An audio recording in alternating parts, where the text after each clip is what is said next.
আসসালামু আলাইকুম। সবাই কেমন আছেন? আশা করি সবাই ভালো আছেন। আপনাদের সাথে শেয়ার করছি আমার আজকের দিনের ব্লগ। আজকে সকাল সকাল কিছু কাপড় ধোয়া শেষে এখন চলে গেলাম রান্নার জন্য। এখানে আমি কিছু কাঁঠালের বিচি পরিষ্কার করে নিচ্ছিলাম ভর্তা করার জন্য। কে কে আছে আমার মতো ভর্তা পছন্দ করে কমেন্টে জানাবেন। আর সাথে আপনাদের সারাদিন কে কী করছেন আমার আরে তুমি কি কমেন্টের খাবা? সাথে শেয়ার করবেন। নুডলস খাবা? না এখন দুধ ভাত দেবো।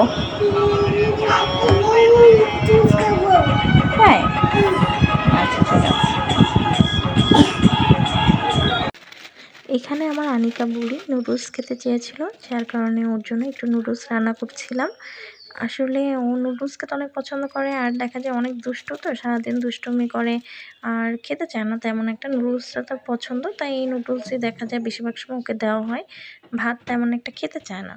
তো যাই হোক, আমি এখানে মাঝখানে আমার কাপড় চোপড়গুলো ধোয়া শেষ করে, কম্বল ধোয়া শেষ করে, গোসল করে ওকে আমি নুডলসটা রান্না করে দিচ্ছিলাম।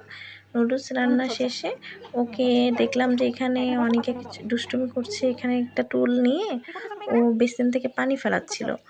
তো ওখানে ওকে একটু বকা দিলাম, বকা দেওয়া শেষ করে ও আবার বকা খেয়ে পরে ওর ন্যাকড়া এনে পরে পানিটা মুছতেছিল। মোছা শেষ করে, পানি মোছা শেষ করে পরে বললাম যে আম্মু তুমি গোসল করে জামা পরে নাও, জামা পরে তোমাকে আমি নুডলসটা খাইয়ে দিব। পরে ও অনেক দুষ্টুমি করলো, অনেক লক্ষ্মী আসছে, ও আমার কথা মতো পানিটা মুছতেছিল। যাই হোক, তারপরে ওকে গোসল করিয়ে এখানে ওকে খেতে বসিয়ে দিলাম। ও একা একাই খেতে পারে। আমার সবাই মাশাআল্লাহ বলবেন, আমার ছেলে মেয়ের ভিডিওতে অবশ্যই সবাই মাশাআল্লাহ বলতে ভুলবেন না। এখানে দুই ভাই বোন একসাথে খাচ্ছিল, সাথে দুষ্টুমিও করছিল। ওরা দুই ভাই বোন আবার সারাক্ষণ মারামারিও করে, আবার দুইজন একজন একজনকে ছাড়া থাকতে পারে না, সারাক্ষণ একসাথেই খেলাধুলা করে। এখানে মাঝখানে আমি একটু ডাল রান্না করা শেষ করে এখানে আমি ঘরে কিছু কাজ করে নিচ্ছিলাম, ঝাড়ু দিয়ে কাপড় ভাঁজ করে ঘরটা মুছতে চলে গেলাম।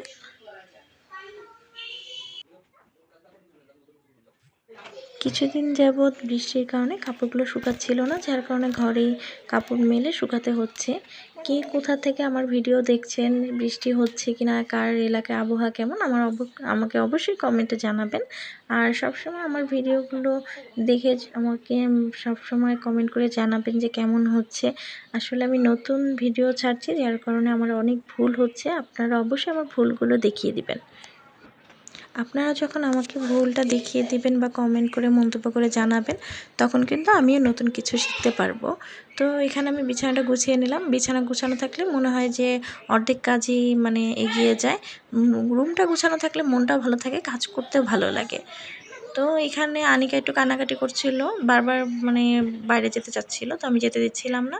তারপরে ওর আব্বুর সাথে বাইরে গিয়ে এখানে বাইক ধুচ্ছিল, ওর আব্বু এখানে বাইক ধুচ্ছিল, ও একটু পানি নিয়ে দুষ্টুমি করছিল।